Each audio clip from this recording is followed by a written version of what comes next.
여호와께서 모세와 아론에게 말씀하여 이르시되 이스라엘 자손에게 말하여 이르라.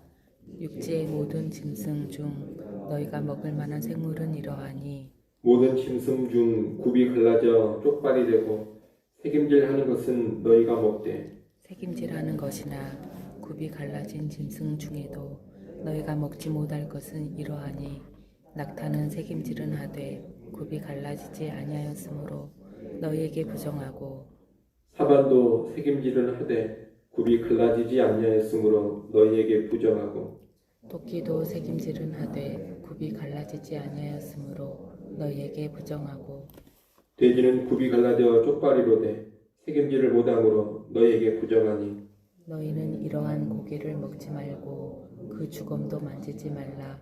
이것들은 너희에게 부정하니라. 물에 있는 모든 것 중에서 너희가 먹을 만한 것은 이것이니 강과 바다와 다른 물에 있는 모든 것 중에서 지느러미와 비늘 있는 것은 너희가 먹되 물에서 움직이는 모든 것과 물에서 사는 모든 것, 곧 강과 바다에 있는 것으로서 지느러미와 비늘 없는 모든 것은 너희에게 가증한 것이라. 이들은 너희에게 가증한 것이니 너희는 그 고기를 먹지 말고 그 주검을 가증히 여기라. 수종 생물에 지느러미와 비늘 없는 것은 너희가 혐오할 것이니라. 새 중에 너희가 가증히 여길 것은 이것이라. 이것들이 가증한즉 먹지 말지니 곧 독수리와 솔개와 물수리와 말똥가리와 말똥가리 종류와 까마귀 종류와 타조와 타흐마스와 갈매기와 샘의 종류와 올빼미와 가마우지와 부엉이와 흰 올빼미와 사다새와 너새와 황새와 백로 종류와 오디새와 박쥐니라. 날개가 있고 네 발로 기어다니는 곤충은 너희가 혐오할 것이로되 다만 날개가 있고 네 발로 기어다니는 모든 곤충 중에 그 발에 뛰는 다리가 있어서 땅에서 뛰는 것은 너희가 먹을지니 곧 그 중에 메뚜기 종류와 배짱이 종류와 귀뚜라미 종류와 팥중이 종류는 너희가 먹으려니와 같이 봅니다. 오직 날개가 있고 기어다니는 곤충은 다 너희가 혐오할 것이니라. 아멘. 레위기 11장부터 15장까지 말씀은 소위 정결법이라고 불리우는 부분입니다. 이 부분은 무엇이 정결하고 무엇이 부정한 것인지를 제시하고 부정한 상태에서 어떻게 정결한 상태로 회복할 수 있는지를 다루고 있습니다. 오늘 우리가 읽은 본문은 이런 정결법 가운데 먹을 수 있는 것과 먹을 수 없는 것을 다루는 내용인데 흔히 음식법이라고 불리웁니다. 오늘 본문 1절로 8절에서는 먹을 수 있는 육상 동물들과 먹는 것이 금지된 육상 동물들을 말합니다. 거기 보면 굽이 갈라져 쪽발이 되고 동시에 새김질하는 육상 짐승만 정결한 것으로 간주되어 먹을 수가 있습니다. 그 외에 짐승들은 부정해서 먹는 것이 금지됩니다. 9절로 12절에서는 먹을 수 있는 수중 동물들과 금지된 수중 동물들이 나옵니다.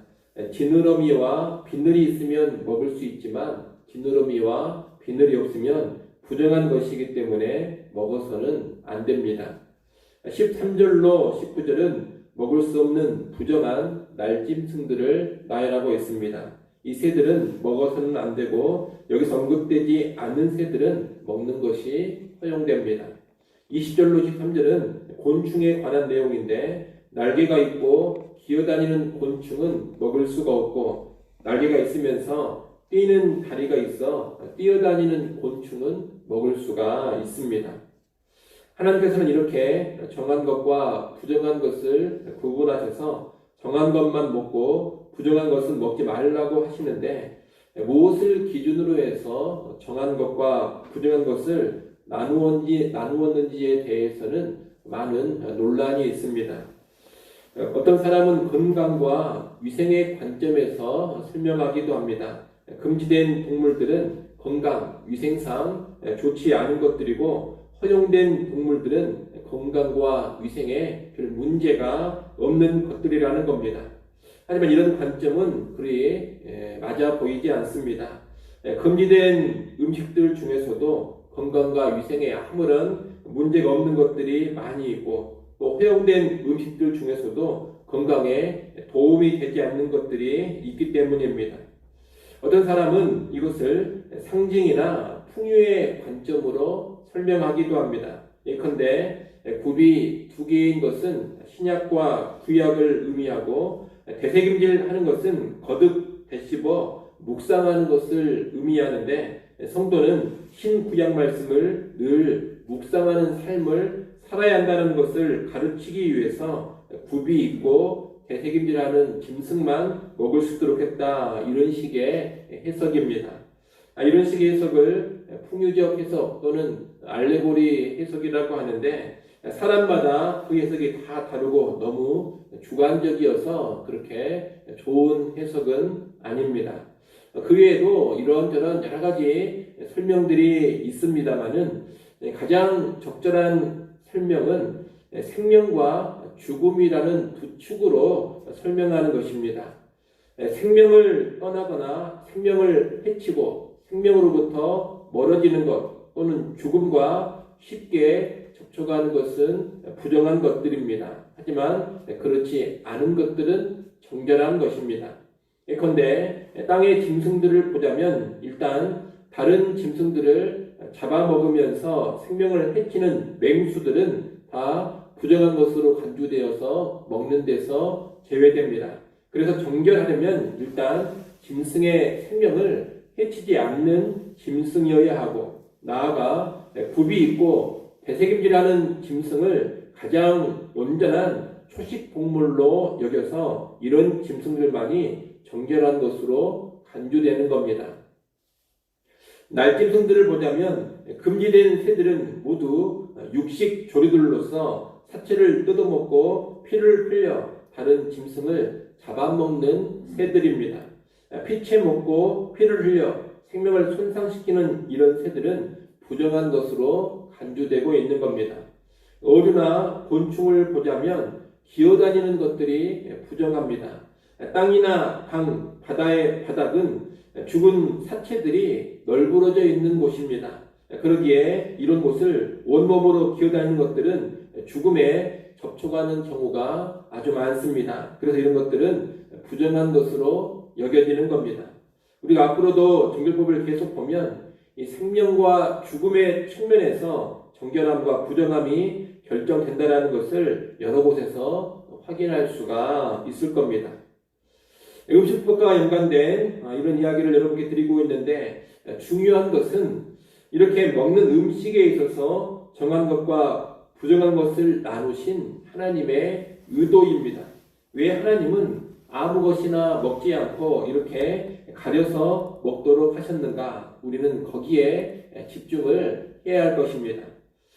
이렇게 먹는 것을 가려서 먹게 하신 이유는 다른 것이 아닙니다. 일상에 먹는 자리, 식사 자리에서도 하나님의 백성은 구별됨, 곧 거룩이 있어야 한다는 겁니다. 이방인들은 아무 것이나 먹고 싶으면 그냥 먹습니다. 하지만 하나님의 백성들은 먹고 싶어도 금지된 것은 먹지 않아야 합니다. 하나님께서 허락하신 것만 먹어야 하는 겁니다. 지금 하나님은 음식법을 주시면서 먹는 이런 일상의 자리에서도 하나님의 백성은 구별된 모습을 보여야 한다는 것을 가르쳐주고 계시는 겁니다. 우리가 앞서 본 레위기 1장부터 10장까지의 말씀은 모두 다 성소 안에서 이루어지는 그런 일과 연관된 내용들이었습니다. 하나님의 백성들은 특별히 구별된 장소인 성소에서 하나님이 명령하신 대로 제사를 드리면서 거룩을 추구합니다.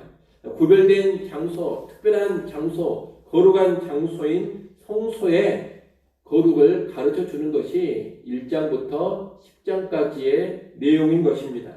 하지만 하나님의 백성들은 거룩한 성소 안에서만 거룩하게 사는 것이 아닙니다. 하나님의 백성들은 성소 밖에서의 일상의 삶에서도 거룩한 구별이 있어야 합니다. 일상의 자리에서도 이방인과 하나님을 모르는 사람들과 구별되어지는 그런 삶이 있어야 한다는 겁니다. 오늘날 신약시대를 살아가는 우리들은 우리가 본 이런 음식법에 더 이상 매이지는 않습니다. 예수 그리스도 안에서는 부정한 음식이나 정한 음식이 따로 존재하지 않습니다. 하나님이 지으신 모든 것이 다 깨끗합니다. 구약 시대에는 영적으로 미숙한 시대였기 때문에 이렇게 구체적으로 음식을 나누어 주면서 거룩을 배우게 하셨다면, 신약 시대에는 이제 성숙한 시대인지라 이런 식으로 거룩을 가르치지 않습니다.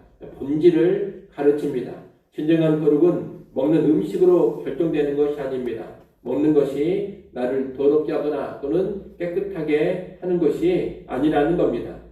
정함과 부정함은 우리 밖이 아닌 우리 안에서 좌우됩니다. 내 마음이 깨끗해야 하고 내 심령이 정결해야 합니다. 그리고 내 삶이 정결해야 합니다.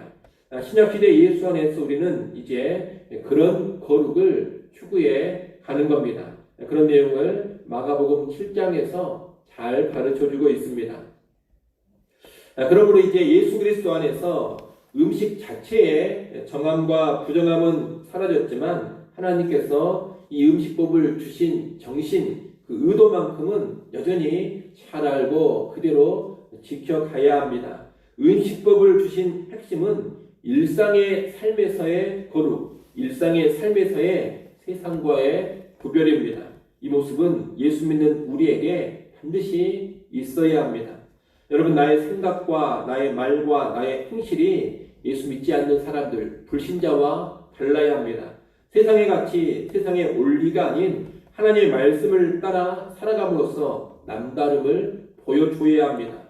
교회당 안에서 예배하는 모습으로만 우리가 세상과 구별되려고 하면 안 됩니다. 주일에 교회당에 와서 예배하는 것 말고는 세상 사람들과 아무런 차이가 없다면 그런 사람은 하나님의 백성다운 거룩을 보여주지 못하고 있는 겁니다. 교회당에 모여 예배하는 것뿐만이 아니라 교회당 밖 일상의 삶에서, 가정과 사회, 학교, 직장에서 우리 그리스도인들은 세상 사람들과 다르다라는 것을 확실하게 보여줄 수 있어야 합니다. 이것이 음식법의 의도요, 정신입니다. 이를 꼭 기억하시고 여러분, 일상의 삶에서 세상과 구별된 거룩함으로 세상과는 다른 삶의 가치관, 세상과는 다른 삶의 목표, 세상과는 다른 삶의 모습으로 살아가는 우리 모두가 될 수 있기를 간절히 축원합니다. 기도하겠습니다. 아버지 하나님, 음식법의 내용을 보았습니다. 하나님께서 이 음식법을 왜 주셨는지를 잘 알게 하시고 하나님 주신 의도를 따라 일상의 삶에서도 구별된 거룩으로 살아가게 하여 주시옵소서. 예수 그리스도 안에서는 더 이상 이런 음식법의 기준이 적용되지 아니하지만 그 정신은 변함없이 유지된다는 것을 잘 알게 하셔서 우리 모두가 일상의 삶에서 믿지 않는 사람들과는 다른 모습으로, 구별된 모습으로 살아가게 하여 주옵소서. 교회당 안에서만 거룩한 것이 아니라 교회당 밖에 사회에서, 세상에서, 일상의 삶에서 꼭 구별된 거룩으로 살아가게 하여 주시옵소서. 아버지 하나님, 이 시간 하나님께 다시금 나와 엎드려 구합니다. 기도할 때마다 믿음을 갖게 하여 주시옵소서. 믿음으로 구하고 의심치 않기를 원합니다. 또한 낭만치 않기를 원합니다. 끊임없이 지속적으로 믿음으로 기도하는 주의 백성들 되게 하시고 기도 가운데 하나님의 일하심, 하나님의 도우심을 풍성히 누려가게 하여 주시옵소서. 이 새벽 시간에도 새벽에도 오시는 하나님의 능력을 경험케 하시고 공의를 베푸시는 하나님의 은혜를 누려가게 하여 주옵소서. 예수님의 이름으로 기도드리옵나이다. 아멘. 하늘에 계신 우리